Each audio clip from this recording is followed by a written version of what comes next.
गोरक्षक फरसावाले बाबा यांचा शंकास्पद मृत्यू. मथुरेत तणाव, संतप्त जमावांचा महामार्गावर राडा. मथुरा.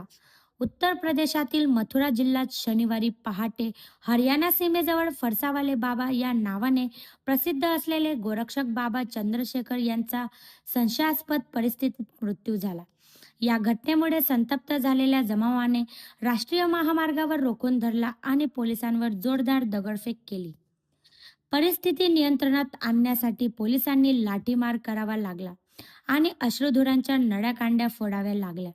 नबीपूर भागात गोवंश घेऊन जाणार एक ट्रक रोखण्याचा प्रयत्न करत असताना गो तस्करांनी बाबांना चिरडले असा आरोप समर्थकांनी केला आहे. मात्र जिल्हाधिकाऱ्यांनी दिलेल्या स्पष्टीकरणानुसार पहाटे दाट धुमक्यामुळे कंटेनरची आणि ट्रकची धडक झाली, ज्यामध्ये बाबाचा जागीच मृत्यू झाला.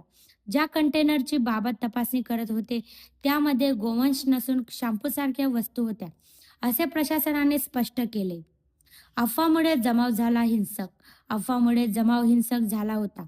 आंदोलकांनी पोलीस व प्रशासकीय गाड्यांवर दगडफेकी केली. त्यानंतर पोलिसांनी बळाचा वापर करून महामार्ग मोकळा केला. सध्या परिसरात मोठा पोलीस बंदोबस्त तैनात असून परिस्थिती नियंत्रणात आहे. AVS news Marathi.